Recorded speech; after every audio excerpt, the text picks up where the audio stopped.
আসসালামু আলাইকুম গাইস, আপনারা কেমন আছেন? আমি তো আলহামদুলিল্লাহ ভালো আছি। তো ছোট বোনের শ্বশুর বাড়ি থেকে কিছু শাক আনছে। তো আমি তো শাক পাগল, মানে শাক ছাড়া আমার ভালো লাগে না। শাক দিয়ে মনে হয় একদিন ভাত না খেলে পেটই ভরে না, আমার এরকম। তো শাক আর মাছটা আমার খুবই পছন্দ। তো হেঁচি শাক আর হচ্ছে কলই শাক নিয়ে আসছে, দুইটাই পছন্দের শাক। আর হচ্ছে এবারে বেশি কিছু আনেনি, কারণ হচ্ছে প্রচণ্ড ঠান্ডা, এই জন্য ওরা বেশি কিছু আনেনি। আর কলই শাক হচ্ছে ওদের যে নিজেদের ক্ষেতে কলই শাক লাগানো হয়, বিশাল বড় ক্ষেত।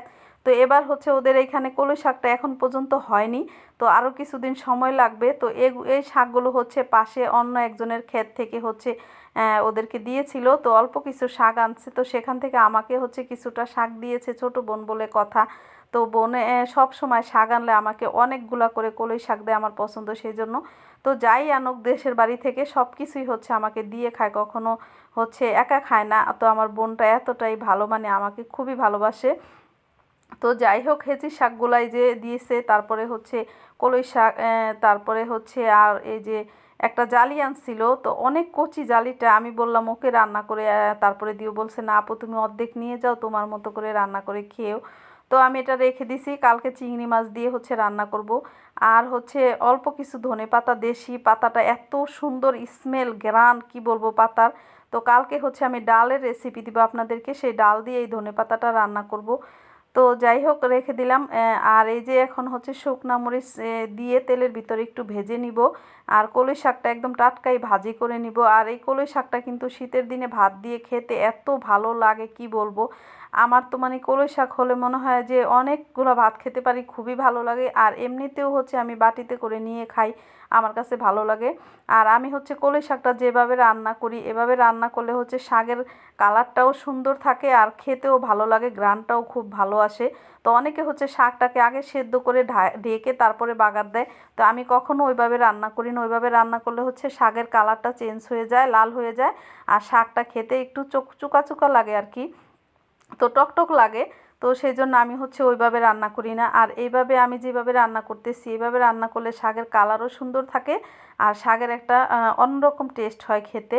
তো পেঁয়াজের সাথে মরিচগুলো একসাথে করে, কাঁচামরিচ বেশি করে, রসুন দিতে হয়। কলই শাকে তেলও বেশি লাগে, রসুন পেঁয়াজও বেশি লাগে, তাহলে খেতে মজা হয়। অল্প রসুন অল্প পেঁয়াজ দিলে, আপনি তেল কম দিলে তাহলে কখনোই এই শাকটা খেতে আপনি মজা পাবেন না, টেস্ট পাবেন না। তো সব সময় হচ্ছে এই শাকে একটু তেল বেশি লাগে।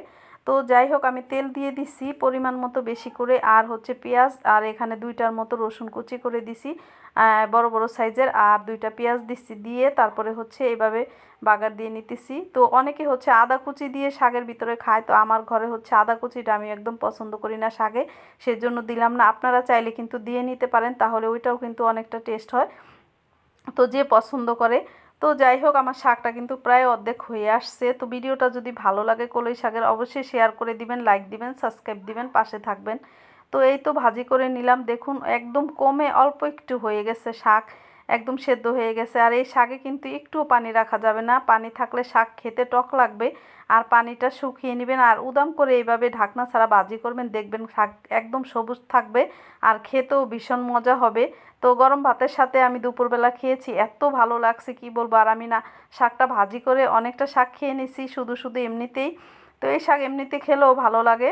তো যাই হোক আমি শাকটাকে ভাজি করে নিছি। আর আমি এই যে এই হাঁড়িগুলো হচ্ছে কিনে নিছিলাম, তো এখন তো এগুলাতেই রান্না করি, গ্যাসের চুলাতে আর রান্না করা হয় না।